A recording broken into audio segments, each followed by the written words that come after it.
Do you know how simple it actually is to make someone feel something real? It's not money. It's not looks. It's how you create a feeling when you connect with their emotions.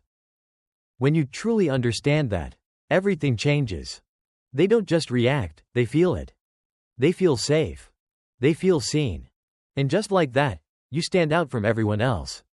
In the next few minutes, I'm going to show you exactly what most people completely miss. Part 1. It's not where. It's how. One of the most powerful places isn't where most people think. It's not the obvious spot. It's right in between the inner thighs.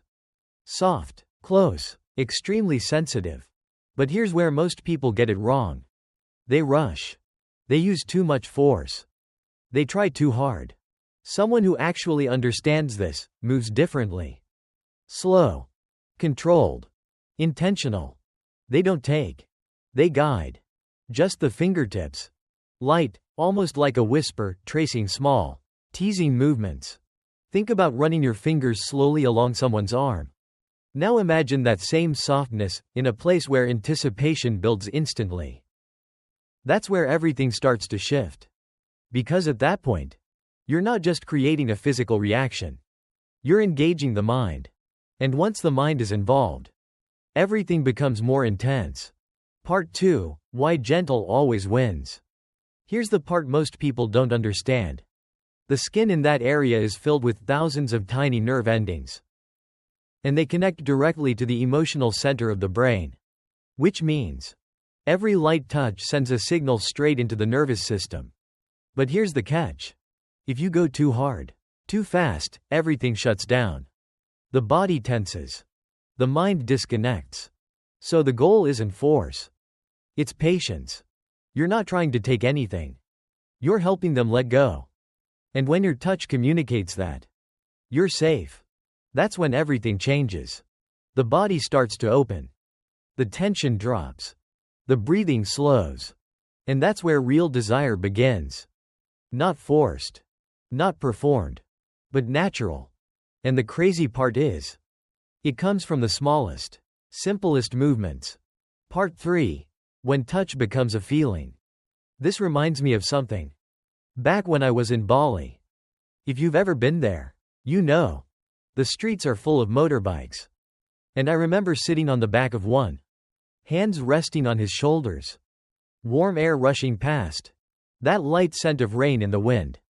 And then suddenly, he reached back. Not to grab. Not to force anything. Just resting his hand gently on my leg. Soft. Calm. And then his fingers slowly moved. Up and down. Just tracing the skin. And in that moment, something shifted. It wasn't just physical. It felt emotional. That single touch said everything. I've got you. It felt safe. But at the same time, deeply feminine. And that's what real presence feels like. Calm. Controlled. Grounded. Not rushed. Not trying too hard. Just there. And when someone feels that from you, that mix of safety and intensity, they don't forget it. Because you didn't just touch the body. You reached something deeper. Part 4. The neck. Where emotion meets sensitivity. The neck is pure vulnerability. It's open. Exposed. And directly connected to emotional signals in the body. When you touch the neck, you're not just creating a reaction. You're speaking to the subconscious. You're telling them, you can relax now. Start simple. The back of your fingers. Lightly brushing along the side of the neck. Don't grab. Don't squeeze. Just trace. Slow enough that they feel the warmth of your hand before they even feel the touch. And then, when they lean in, and they will, let your movement follow the same path. Soft. Unrushed. That's what creates the response. Because the neck isn't just sensitive. It's tied to emotional memory. It tells the mind, I'm desired, but I'm also safe. That balance. Strength and softness. That's what unlocks the deepest response. Even the back of the neck, where the hair meets the skin, is filled with nerve endings. Just a light movement there. And you'll feel the shift instantly. And here's the key. You don't need words. When the touch is calm, steady, intentional, the body understands everything. Part 5. Why this actually works. You might be wondering, why these areas matter so much. Here's the truth. They're not just physical points. They're gateways. They pull someone out of their head and back into their body. Because most people today live in their minds. They're thinking, planning, controlling everything, even their emotions. But when the interaction becomes slow, deliberate, that control gets interrupted, and they start to feel again. Their natural rhythm comes back. The softness returns. The tension fades. And that's why this isn't just about sensation. It's about influence. The ability to calm someone's internal chaos. The ability to make them feel safe enough to let go. That's the difference between someone who chases a reaction and someone who naturally creates a response. And once someone feels that from you, they don't forget it. Because what you reached wasn't just physical. It was trust. Part 6. Turning presence into power. When you walk into a room, your energy should speak first. Not loud. Not arrogant. Just grounded. The kind of presence that says, I know who I am. I know what I'm doing. And that's the same energy you bring into interaction. Before you even move, pause. Breathe slower. Because the other person will feel that. And match it. Let your presence settle first. Then, move. That small moment of stillness? That's power. Because you're not chasing the moment. You're creating it. And here's the paradox. The slower you go, the more their mind starts racing. The less you do, the more they begin to feel. Because people don't respond to speed. They respond to anticipation. Every second of waiting builds tension. And tension is what creates desire. Part 7. Direction is the real signal. Here's where most people lose it. They forget. How you move someone matters just as much as how you interact. When you guide someone, subtly shifting their position, turning their face, adjusting their posture, you're not just moving them. You're leading. And that's where real polarity comes from. One side wants to feel led. Not controlled. But guided by something that feels certain and safe. And the other side naturally steps into that role. So when your movements are clear, when there's no hesitation, you're communicating something powerful without saying a word. You're saying, you can trust my direction. And that's why people remember it. Because confidence feels like competence. Competence feels like safety. And safety is what allows someone to truly let go. Part 8. Your desire isn't the problem. Now let's talk about something most people never hear enough. Your desire matters. The attraction you feel. The urge to connect. That's not something to hide. But for a long time, people have been told to suppress it. To tone it down. To feel bad for wanting. But here's the truth. It's not desire that creates discomfort. It's uncontrolled energy. When desire feels rushed, uncertain, unsteady, that's when people pull away. But when you can hold it, stay grounded, not act on it immediately, that's when it becomes powerful. Because now, it's not chasing. It's contained. And that changes everything. You stop trying to prove yourself. And start radiating something different. Something stable. Something that feels certain. And when someone feels that, they don't see you as just another person trying to get something. They feel like you already have something. Part 9. Turning action into emotion. Now imagine this. A slow, deliberate movement? Just like we talked about earlier. The other person pauses. Leans in slightly. Eyes soften. And in that moment, everything shifts. Because it was never about the action itself. It's about the energy behind it.